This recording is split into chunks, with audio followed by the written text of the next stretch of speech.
యేసయ్య జననం గురించి ఒక చక్కటి మాట మనము ఆలోచిస్తే, ఆయన జన్మించిన తర్వాత లూకాసు వార్తలో ఈ మాట రాయబడింది ఏంటంటే, సత్రములో స్థలము లేనందున ఆయన జన్మించిన తర్వాత నేను ఒక పశువుల తొట్టిలో పరుండబెట్టారని. పశువుల తొట్టి అనగానే అదేదో రమ్యంగా, అదేదో చక్కగా ఉంటుందని మనము అనుకోవడానికి లేదు. అది ఎంతో నీచమైన స్థలం. మన పశువులు నివసిస్తున్న స్థలం ఎలా ఉంటుందో మనకి తెలుసు. సో అలాంటి స్థలంలో యేసయ్య పుట్టడం జరిగింది. అండ్ అయినా ఆ యొక్క పశువుల తొట్టి ఏదైతుందో దాని గురించి మనము కొద్దిగా చదివితే, ఆ యొక్క పశువుల తొట్టి వేరే యొక్క పశువులు ఆహారం తీసుకోవడానికి కానీ, నీళ్ళను తాగడానికి కానీ ఉపయోగించేవారు. అది బ్యాడ్గా, ఎంత నీచంగా ఉంటుందో, మనకి ఎంత చెడుగా ఉంటుందో మనకి తెలుసు.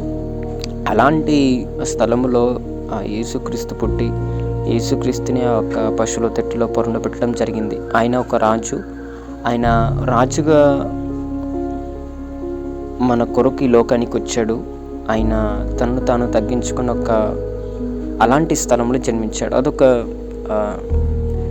అదొక స్థలం. అది చాలా మనము ఎవరు ఆ స్థలంలో పుట్టడానికి ఆశించరు కూడా, కానీ యేసయ్య స్థలంలో పుట్టాడు.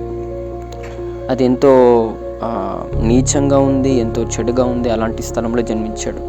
ఒకవేళ ఈ రోజున మన యొక్క హృదయం కూడా ఎంతో నీచంగా, ఎంతో చెడ్డగా, ఎంతో అసహ్యంగా, ఎంతో అపవిత్రంగా ఉండొచ్చేమో, కానీ యేసయ్య నీ యొక్క హృదయంలో ఆయన పుట్టాలని ఆయన ఆశపడుతున్నాడు. ఆయన అటువంటి స్థలములో ఆయన పుట్టాడు అని అంటే, మన యొక్క హృదయం కూడా ఆ విధంగా ఉందేమో. మన యొక్క హృదయంలో కూడా ఆయన రావాలని ఆశపడుతున్నాడు. అలాంటి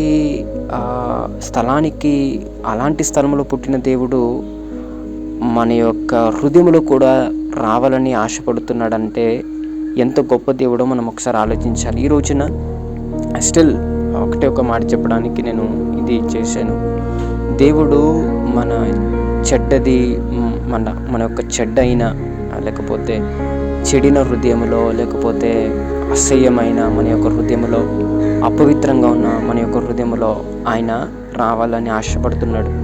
ఒకవేళ మనం మాత్రం ఈ రోజున, ఈ సమయంలో ఇంకా దేవునికి దూరంగా ఉంటే మాత్రం, నేను మంచిగా అయిన తర్వాత యేసయ్య దగ్గరకు వస్తాను అని అనకుండా, మనం ఏ విధంగా ఈరోజు ఉన్నామో ఆ విధంగా యేసయ్య దగ్గరికి వస్తే, ఎన్నో పాపాలు మన యొక్క హృదయంలో ఉండొచ్చు, ఎంతో చెడుగా మనం బ్రతికుండొచ్చు, అయినా యేసుక్రీస్తు ప్రభుల వారు నీ యొక్క హృదయంలో జన్మించాలని, నీ యొక్క హృదయంలోనికి రావాలని ఆయన ఆశపడుతున్నాడు.